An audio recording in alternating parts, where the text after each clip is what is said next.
It was a Wednesday morning in downtown Chicago. Cold, gray sky. The kind of morning where people walk fast with their heads down and nobody looks at anybody. Michigan Avenue was busy. Tourists with cameras. Office workers with coffee cups.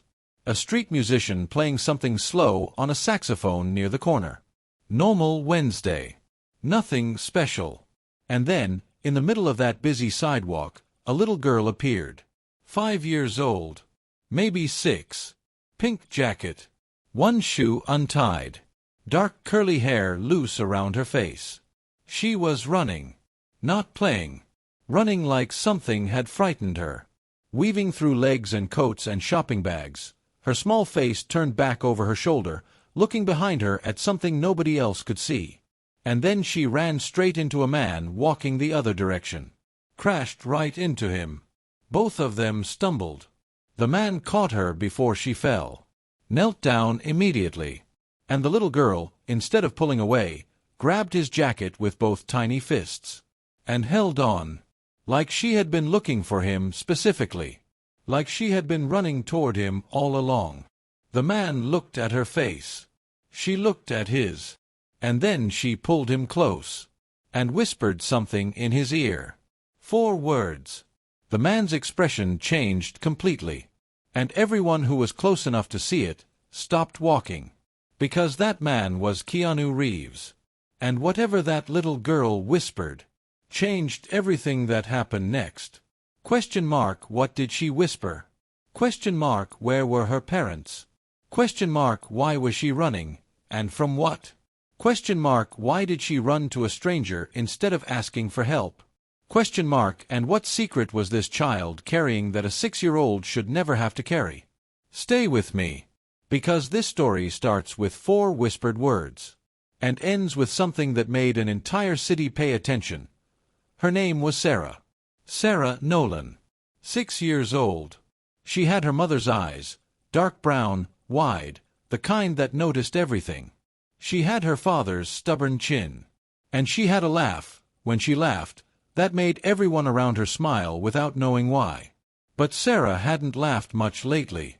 Not since things at home got complicated. Her mother, Diane Nolan, was 31 years old. Single mother. No family nearby. Working 2 jobs. During the day, a teacher's aide at Westbrook Elementary, the school Sarah attended. In the evenings, 3 nights a week, cleaning offices downtown. She was always tired. But she was always there. Every morning she walked Sarah to school herself, backpack adjusted, hair brushed, lunch packed. Every night she read Sarah 1 chapter of whatever book they were working through together. Even on the nights her eyes were barely open. Even on the nights her feet hurt so badly she sat on the edge of Sarah's bed and couldn't stand back up for a few minutes. Sarah noticed. Children always notice. Sarah had started doing small things quietly.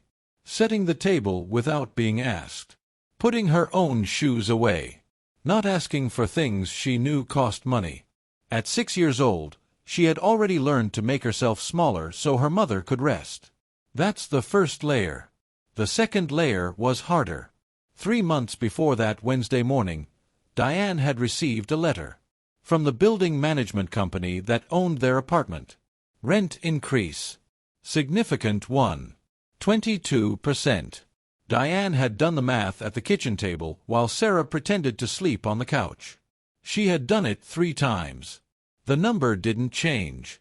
Even with both jobs, the new rent left almost nothing. No cushion. No emergency fund. No breathing room. She had applied for assistance. Twice. Both applications had been reviewed by the same person. And both had been denied. We'll get to that person shortly. The third layer, the one nobody at Sarah's school knew about, was this. Diane had been diagnosed 8 months ago with early-stage rheumatoid arthritis. Her hands. For a woman who cleaned offices with her hands 3 nights a week and helped young children with crafts and writing during the day. Her hands were everything. And they were starting to fail her. She hadn't told anyone. Not her co-workers. Not Sarah's teacher. Not Sarah. Especially not Sarah. Because Diane Nolan was the kind of woman who carried things alone so the people she loved wouldn't have to. How long could she keep carrying it all before something broke? Sarah didn't know about the arthritis. But she knew something was wrong with Mama's hands. She had seen Diane wince when she buttoned Sarah's coat in the mornings. She had seen her mother hold a coffee cup with both hands like it was heavier than it should be. Sarah was 6. But she was paying attention. And on that Wednesday morning, Sarah had seen something at school that made her run. His name was Richard Holt, assistant principal at Westbrook Elementary. 47 years old. Tall. Pressed shirts. Expensive watch for a man on a school administrator salary. Hair always perfectly combed. Richard Holt had been at Westbrook for 9 years. In those 9 years, he had built a very specific kind of reputation. To the parents who donated to the school fund, he was charming. To the district administrators who reviewed his performance, he was efficient. To the teachers who had worked there long enough to know better, he was something else entirely. He had a system. Not written down anywhere. Never said out loud directly. But understood by everyone who worked under him. Teachers who agreed with him got good performance reviews. Teachers who questioned him got the difficult assignments. Teachers who pushed back got quietly managed out. 3 teachers in the past 4 years had left Westbrook. All 3 had, at some point, disagreed with Richard Holt about something. Coincidence, he would say if anyone asked. Nobody asked anymore. But here is what made Richard Holt specifically dangerous in this story. He was also on the review board for the school district's Emergency Family Assistance Program. The program that helped families of school employees facing financial hardship. The program Diane Nolan had applied to. Twice. And here is what nobody knew yet. Richard Holt had denied Diane's application both times. Not because she didn't qualify. She did. She qualified clearly. He had denied it because 6 months ago, Diane, quietly and professionally, had raised a concern to the principal about the way Richard had spoken to a student in the hallway. She hadn't made a formal complaint. She had simply mentioned it. Once. Privately. And Richard Holt had smiled at her in the hallway the next day like nothing had happened. But he had remembered. Men like Richard Holt always remembered. That Wednesday morning, Richard had called Diane into his office. He had a folder on his desk. Her 3rd assistant's application. She had submitted it 2 weeks earlier. She sat across from him, hands folded in her lap, hiding the stiffness. And Richard Holt looked at her application for a long moment. Then he closed the folder and said, "I'm afraid this one doesn't meet the criteria either, Diane." Diane's voice was steady. "Can you tell me why? My documentation is complete. My income levels clearly fall within." "It's a holistic review process," he said pleasantly. "Not just numbers." "What does holistic mean in this context?" He smiled. That slow, careful smile. "It means the committee considers the full picture of an applicant's situation and their relationship with the school community." A pause. "I'm sure you understand." Diane understood. She stood up, picked up her bag. "Thank you for your time," she said, and walked out. She didn't cry. She saved that for the supply closet 2 minutes later, where she sat on an overturned bucket for 4 minutes, and then stood up, straightened her clothes, and went back to her classroom. Sarah, in her 1st grade classroom down the hall, didn't know any of this. But Sarah had seen her mother walk out of Mr. Holt's office, had seen her face before she got it under control. And Sarah, being Sarah, had done something. During morning recess, Sarah had gone back inside. She wasn't supposed to. Students weren't allowed in the building during recess without a teacher escort. But Sarah had a plan. She had seen her mother hide important papers in the big brown envelope in her school bag. Sarah knew where her mother's bag was. The teacher's break room. She had been there before. Diane sometimes brought her in early on the days childcare fell through. Sarah walked down the hall quietly, pushed open the break room door, found her mother's bag on the chair by the window, and she took out the brown envelope. She wasn't going to take it. She just wanted to understand what was making Mama's face look like that. She opened it carefully. Papers. Words she couldn't fully read. But one word she recognized. Denied. In big red letters. Stamped twice. Sarah stared at it. She put the papers back carefully, put the envelope back in the bag, and walked out of the break room, and directly into Richard Holt. He looked down at her. "Sarah, you're supposed to be at recess." Sarah looked up at him. She didn't say anything, but she was looking at him the way 6-year-olds sometimes look at adults, with a clarity that makes grown people uncomfortable. Like she could see straight through the pressed shirt and expensive watch. "Go back outside," he said. Sarah turned and walked toward the exit. But something had shifted in Richard Holt's expression as he watched her go. A thought forming. A calculation. Because Richard Holt was a man who was always calculating. And he had just seen Diane Nolan's daughter coming out of the break room where Diane's bag was kept. And he started wondering, what had the child seen? And more importantly, how could he use it? What was Richard Holt about to do, and how far was he willing to go to protect himself? At lunchtime, Diane was called back to Richard's office. She sat down again. Richard's tone had changed. "I've had a report," he said carefully, "that Sarah was seen in the break room during recess. Unsupervised. Going through staff belongings." Diane blinked. She wasn't going through. A student in a restricted area, accessing staff property. That's a serious matter, Diane. She's 6 years old. She was probably looking for me. Be that as it may, as her parent and as a staff member, this reflects on your supervision of your child on school grounds. Diane stared at him. "You're not suggesting." "I'm suggesting," Richard said pleasantly, "that this goes on record. For both Sarah and for you." A pause. "Unless, of course, we can agree that this situation is handled quietly. Internally." Another pause. Sometimes these things can simply disappear. With the right cooperation. The room was very still. Diane understood exactly what he was saying. Stay quiet. Don't push back. And your daughter's record stays clean. She stood up slowly.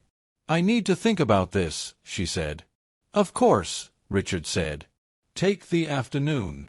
Diane walked out. And this time, she didn't stop at the supply closet. She walked straight out the front door. She needed air. She sat on the front steps of the school for 3 minutes. And that is when Sarah, who had been watching from the first-floor window, saw her mother's face. And made a decision of her own. At the end of the lunch break, Sarah was not in her classroom. She was gone. Diane didn't know Sarah had left. She came back inside. Went to her classroom. Helped her students with their afternoon reading. It was Sarah's teacher, Mrs. Park, who noticed first. Empty chair. Absent from afternoon roll. By the time the school realized Sarah was missing, she had been gone for 20 minutes. Diane's face when Mrs. Park told her. That is not a face that needs description. Every parent reading this knows exactly what that face looks like. Security was called. The principal was notified. Police were contacted. And Richard Holt, standing in the hallway watching the controlled panic, had gone very still. Because he understood something nobody else did yet. He had pressured Diane that morning. And now her daughter was missing. He hadn't told Sarah to leave. But he had created the pressure that made her run. And if that connection was ever made clearly, his carefully constructed world had a problem. His expression, for just a moment, showed something real. Not concern for Sarah. Fear for himself. Then the mask went back on. And he started moving through the hallway like a man who was trying to be seen helping. Meanwhile, 20 blocks away, on Michigan Avenue, a little girl in a pink jacket had just crashed into a man's arms. And whispered 4 words. "Please. Don't let go." Keanu held her. He didn't pull away. He didn't look around for cameras or phones. He didn't call out to the crowd. He just stayed down at her level, both hands steady on her shoulders. "I've got you," he said quietly. "You're okay." Sarah looked at his face. She had seen it somewhere before. She wasn't sure where. TV maybe. One of the movies Mama sometimes watched on Friday nights. But that wasn't why she had run to him.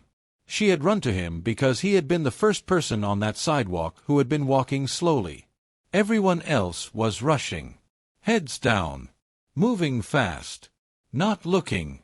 He had been the only one moving like he had time. Like he might actually stop. And she had been right. He stopped. "What's your name?" he asked. "Sarah." "Are you lost, Sarah?" She shook her head. "I ran away." "From where?" "My school." "Why?" Sarah looked at him for a long moment. The way children assess adults, quickly, instinctively, accurately. "Because Mr. Holt was being mean to my mama," she said. "And nobody was doing anything." Keanu was quiet for a moment. "Okay," he said. "First, we need to let your mama know you're safe. She's going to be very worried." Sarah nodded. She hadn't thought about that part. "Then," Keanu said, "you can tell me about Mr. Holt."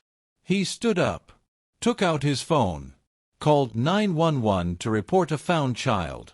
Then he sat down on a nearby bench. And Sarah sat next to him. And she talked. For 11 minutes, while they waited for police to arrive, Sarah Nolan told Keanu Reeves everything she knew. About the denied stamp. About her mama's hands. About the way Mr. Holt smiled. Keanu listened to every word. He didn't interrupt. He didn't minimize. He didn't say, "I'm sure it's not that bad." He just listened. And asked quiet questions. And when the police car pulled up, and Diane Nolan jumped out before it had fully stopped, and Sarah ran to her and Diane caught her and held her so tightly, Keanu stood to the side, quietly, watching. The relief on Diane's face. The way her arms shook as she held her daughter. The way she whispered Sarah's name over and over like a prayer. And then Diane looked up. Saw the man standing to the side. "She ran into me," Keanu said simply. "She's been safe the whole time." Diane stared at him. Blinked. Recognition coming slowly through the shock and relief. "I thank you," she said. "I don't even." "She's a remarkable kid," Keanu said. "She told me some things I think are worth looking into." Diane's expression shifted. "What things?" How much had Sarah told him, and what was Keanu now going to do with it? Back at Westbrook Elementary, the mood had shifted. Sarah was found. Safe. Relief moved through the building. But Richard Holt had spent those 40 minutes thinking. And when Diane came back to the school with Sarah, Holt was waiting. He called Diane into his office immediately. The principal, Dr. Carol Webb, was also there. Holt had gotten there first. He had spent those 40 minutes constructing a version of events. "Sarah left school grounds without permission," he said, before Diane had even sat down. "This is a serious safety incident. It goes on record, both in Sarah's file and in yours as a staff member." Dr. Webb looked uncomfortable. But she didn't contradict him. Holt had 9 years of careful relationship management at this school. He was trusted. He continued. "Furthermore, given today's events, I have serious concerns about Diane's ability to maintain professional boundaries between her personal situation and her duties here." Diane went very still. "What does that mean?" "It means," Holt said carefully, "that your child's behavior today, leaving school, causing a safety incident, suggests an instability at home that may be affecting Sarah's well-being." "An instability?" "I'm suggesting," he said, his voice smoothly concerned, "that it might be worth having a welfare check conducted. For Sarah's benefit." The room dropped 10 degrees. A welfare check. The threat was perfectly constructed. Not a direct attack. A concerned suggestion. From a man with 9 years of credibility at this school. Diane's hands were flat on her knees, hiding the shaking. "Sarah is perfectly cared for," she said. Her voice was even. Sarah ran because she was upset by something she saw. That is a normal response for a 6-year-old who loves her mother. "Of course," Holt said pleasantly. Dr. Webb said nothing. Holt opened another folder. "There's one more matter. Given today's incident and your previous assistance applications, I've recommended to the district that your position here be reviewed." Diane stared at him. "A performance review," he said. "Standard process. Nothing to worry about, if everything is in order." He closed the folder. Smiled. "I just want what's best for the school. And for Sarah." Diane stood up. She looked at Dr. Webb. Dr. Webb looked at her desk. And Diane walked out. In the parking lot, she sat in her car, both hands on the steering wheel. Not driving. Not crying. Just sitting. Sarah, buckled in the back seat, watched her mother's face in the rearview mirror. "Mama," she said quietly. Diane took a breath. "I'm okay, baby." "The man on the sidewalk," Sarah said. "He said to tell you, he wrote his number on this." She held out a folded piece of paper. Diane took it, unfolded it. A phone number, and 4 words underneath. "Please call me." Kay, Diane called that evening. She almost didn't. She sat at the kitchen table after Sarah was in bed, the piece of paper in front of her, and argued with herself for 20 minutes. She wasn't the kind of person who asked for help. She had never been. But Sarah's voice was still in her head. Nobody was doing anything. She dialed. He picked up on the second ring. "I wasn't sure you'd call," he said. "I almost didn't," she said honestly. "Tell me everything," he said. "From the beginning. Take as long as you need." So she did. She told him about the assistance applications, about the denials, about the 9 years Richard Holt had spent building his position, about the welfare check threat, about the performance review, about her hands. She hadn't planned to tell him about her hands. It came out anyway. When she finished, there was a brief silence. "How long has he been doing this?" Keanu asked. "Not just to you. To others." Diane paused. "There were 3 teachers before me," she said slowly. "Who left. I always thought it was their choice." "Did you keep in touch with any of them?" "One. A woman named Patricia. She left 2 years ago." "Would she talk to someone?" Diane was quiet. "I don't know. She was scared when she left." "Okay," Keanu said.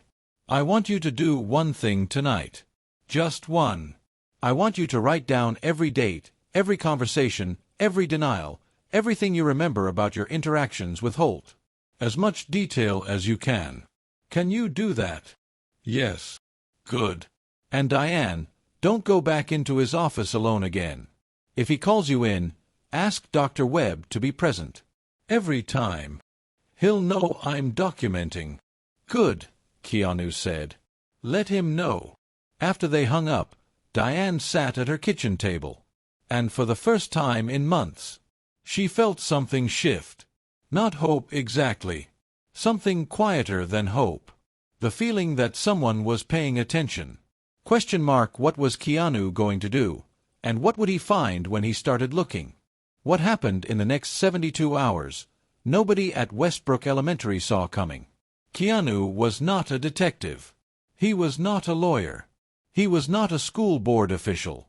But he was a man who knew people. And more importantly, he was a man who asked questions and actually listened to the answers. The first call he made was to a woman named Sandra Okafor. Sandra was an education rights attorney in Chicago. He had met her 3 years earlier at a charity event. She had spent 12 years handling cases of administrative abuse in public schools. She listened to what Keanu described. "What you're describing," she said, "if documented, is a clear pattern of retaliatory conduct. The assistance denials alone, if tied to documented professional retaliation, are legally actionable. What do you need? Records, dates, witnesses, and ideally, the other teachers. The second call was to a journalist named Marcus Webb, no relation to the principal, who covered education policy for the Chicago Tribune. Off the record for now, Keanu said. But I want you to know this is coming.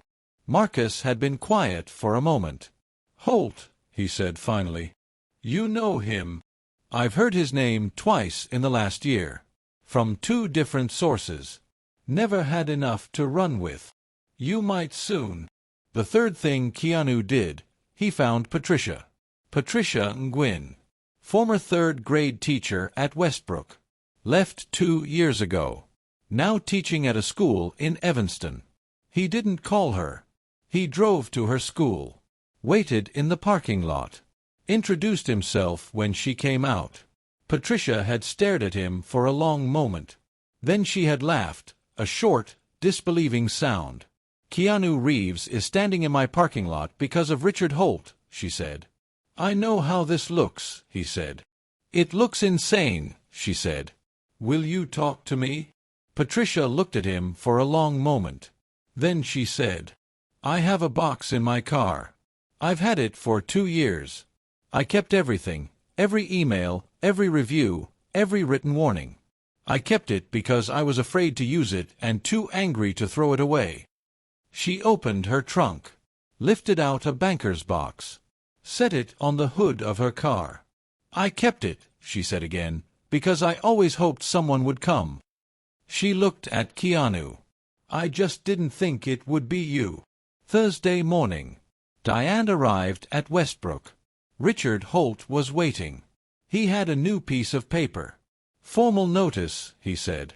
Your performance review has been scheduled. Next Tuesday. District level. Diane took the paper. I'd like Dr. Webb present, she said. Holt's eyes flickered. Of course, he said smoothly. But something had changed in how he was looking at her. He had expected her to be smaller this morning. More frightened. More cooperative. She wasn't. And he was trying to figure out why. Throughout that day, Diane noticed things. Holt in the hallway, watching her. Holt speaking quietly to 2 other teachers, both glancing in her direction. A parent who usually greeted her warmly avoiding her eyes in the pickup line. By lunchtime, there was a rumor moving through the school. Diane had heard it from Mrs. Park, who told her apologetically and directly because she was a decent person. The rumor was that Diane had been neglecting Sarah. That Sarah's running away was evidence of problems at home. That the performance review had been triggered by multiple concerns, not just Holt. It was efficient and it was devastating. Because rumors like that, about a mother, about a child, don't need evidence. They just need to exist.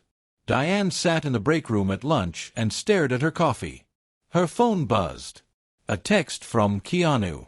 Patricia has a full box of documentation. Sandra has reviewed it. Marcus is ready. We have 2 more former staff members who are willing to speak. Can you be somewhere Thursday evening at 7? Diane read it twice. Then she typed back 1 word. Yes. Thursday evening. A conference room in Sandra Okafor's law office. 8 people around a table. Diane Nolan. Patricia Nguyen. 2 other former Westbrook teachers, James Kowalski and Renee Baptiste. Sandra Okafor. Marcus Webb. A district school board member named Helen Torres, who Marcus had quietly contacted and who had come because 3 of her own constituents had raised Holt's name in the last year. And Keanu, sitting at the end of the table, quiet, listening. Sandra laid it out clearly. Patricia's box contained documentation of 11 separate incidents over 2 years. James had records of a forced resignation, signed under pressure, with language he now understood had been legally coercive. Renee had emails, carefully worded but unmistakable in intent, that showed Holt's pattern of targeting staff who questioned him. And Diane had her own documentation, the assistant's denials, the timeline, the Thursday morning meeting, all written out in careful detail the night before. Helen Torres looked at the spread of documents on the table. "Why hasn't this come to the board before?" she asked. The four teachers looked at each other. James answered. "Because we were scared," he said simply. "He has 9 years of relationships. He controls reviews. He controls recommendations. If you leave Westbrook on bad terms with Richard Holt, your next job gets harder to find. Everyone knows it." Helen Torres was quiet for a long moment. "Not anymore," she said. She looked at Sandra. "What do you need from the board?" Sandra slid a folder across the table. "An emergency review. Suspension pending investigation. And access to the assistance program records for the past 4 years." Helen picked up the folder. "You'll have it by Monday morning." Would Holt find out before Monday, and what would he do if he did? Monday came. Richard Holt arrived at Westbrook at his usual time. 7:45 a.m. Pressed shirt. Expensive watch. Coffee cup. He walked through the front entrance. And stopped. Helen Torres was standing in the main hallway. With 2 district officials he recognized. And a woman he didn't, Sandra Okafor. Dr. Carol Webb was standing slightly to the side, her expression telling him everything he needed to know about how much she had known and when. Holt's coffee cup lowered slowly. "Richard," Helen Torres said, "we need to talk in your office." The hallway was quiet. Teachers had paused. A few parents dropping off children had stopped near the entrance. Holt looked around at the faces. Reading the room. Understanding. He straightened. "Of course," he said pleasantly. But his voice had changed. Just slightly. The performance wasn't quite landing the way it usually did. In his office, Sandra placed the documentation on his desk. 4 years of records. 11 incidents. 3 former teachers. The assistant's denials. The retaliatory timeline. He looked at it. For a long moment. Then he looked up. "This is circumstantial," he said. "The emails aren't," Sandra said. "The signed resignation isn't," Helen added. "And the assistance program records," Sandra continued, "show that in 4 years, every application submitted by staff members who raised concerns about your conduct was denied, while applications from staff with no documented friction with you were approved at a 73% rate." Holt was very still. "I want a lawyer," he said. "That's your right," Helen said. "In the meantime, effective today, you are suspended with pay pending full investigation. Your access to the Assistance Review Board is revoked immediately." She placed a formal notice on his desk. He looked at it, picked up his coffee cup, set it down again. And for the first time in 9 years at Westbrook Elementary, Richard Holt had nothing to say. Outside in the hallway, Sarah Nolan was walking to her classroom with her mother. She didn't know what was happening in that office. But she saw the door closed. The officials in the hall. The way the building felt different that morning. She looked up at Diane. "Is it okay now, Mama?" Diane looked down at her daughter. "It's going to be," she said. And she meant it. The story broke Thursday of that week. Marcus Webb's piece in the Tribune. 9 years of silence. How one administrator weaponized a school's trust. It was thorough. It was documented. It named names. It included direct quotes from Patricia, James, and Renee. It also included, in the final paragraph, a brief mention that the situation had come to light in part because of a 6-year-old girl who ran out of her school and into a stranger on Michigan Avenue. And the stranger had listened. The piece was read 40,000 times in the first 24 hours. The Chicago School District received over 200 calls and emails. Former Westbrook parents started coming forward. 3 more staff members who had left quietly in previous years reached out to Sandra. The investigation expanded. And Richard Holt, sitting at home in his pressed shirt, watching his phone fill with notifications, understood that 9 years of carefully maintained power had just collapsed in 72 hours. Not because someone more powerful had attacked him, but because people who had been afraid had finally been given a reason not to be. The investigation took 6 weeks. At the end of it, Richard Holt was terminated from his position at Westbrook Elementary. His termination letter cited retaliatory conduct, abuse of administrative authority, and manipulative management of the district assistance program. He was barred from holding any administrative position in Chicago public schools. James Kowalski's forced resignation was formally overturned. He received back pay for the period following his departure. The assistance program was restructured. Applications would now be reviewed by a 3-person independent panel with no single administrator holding veto power. Dr. Carol Webb received a formal reprimand for failure to act on known concerns. She remained in her position on probation. And Patricia Nguyen, 2 years after leaving quietly, box of documents in her trunk, received a formal written acknowledgement from the district that her departure had been the result of retaliatory conduct. It didn't undo the 2 years. But it was something. It was the truth. On the record. Undeniable. 3 weeks after the investigation concluded, Diane received a call from Sandra. Her 2 denied assistance applications had been retroactively reviewed by the new panel. Both approved. Back payments issued. Enough to cover 4 months of the rent increase. And Dr. Anita Chen, a rheumatologist connected to the University of Chicago Medical Center, had reached out through Sandra. She had read Marcus's article. She ran a research program for early-stage rheumatoid arthritis. Diane qualified. Full treatment. Covered. Best specialists in the state. Diane sat at her kitchen table when Sandra told her. The same kitchen table where she had counted the math 3 times and watched the number not change. She didn't say anything for a moment. "Diane," Sandra said. "I'm here," Diane said. I need a second." "Take your time." Diane looked at the empty chair across from her. Sarah's chair. She thought about a 6-year-old girl who had looked at her mother's face and decided, in her small, certain way, that someone had to do something. "Okay," Diane said finally. "Okay." 1 month later. Diane was back at Westbrook. Different building now, in a meaningful way. New interim assistant principal. New assistants panel. For teachers who had stayed quiet for years, now talking to each other in the break room in a way they hadn't before. Small changes, but real ones.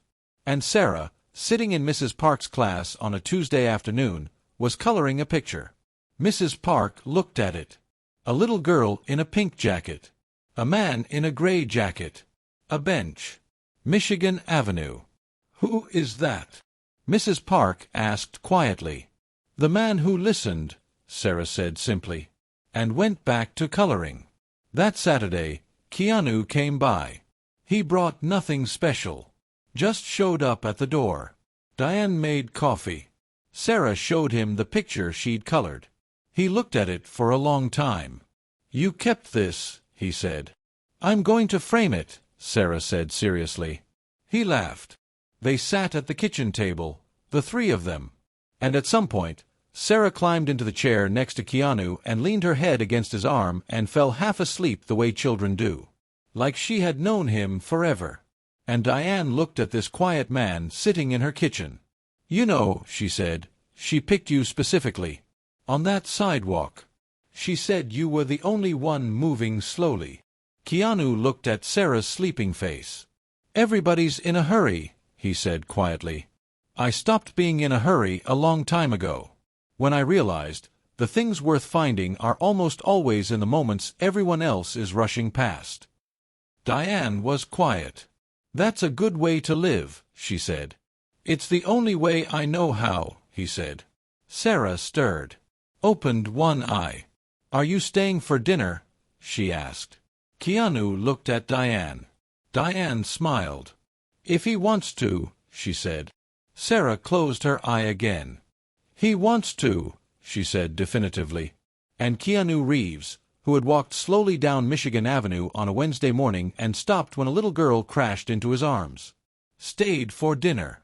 And somewhere in a parking lot in Evanston, Patricia Nguyen was teaching again, with her box of documents finally unpacked. And in a Tribune archive, A story about 9 years of silence and 72 hours of truth. And in a school on the east side of Chicago, 4 teachers talking in a break room. Really talking. For the first time in years. That's what happens when one person slows down. When one child decides that someone has to do something. When 4 words, please, don't let go, land with someone who actually holds on. The world doesn't always change from the top down. Sometimes it changes from a bench on Michigan Avenue. On an ordinary Wednesday. In the ordinary moments everyone else rushed past. And that is the story of the little girl who ran into the right arms. If this story meant something to you, if you've ever felt invisible, or afraid, or unsure whether speaking up was worth it, drop a comment below. Tell us what you would have done. Tell us about a time someone slowed down for you. Or a time you slowed down for someone else. This is Frame Rush, where we find the stories hiding in ordinary moments. Thank you for watching. Thank you for staying until the end. If this story moved you, you know what to do. Subscribe to Frame Rush. And we will see you in the next one.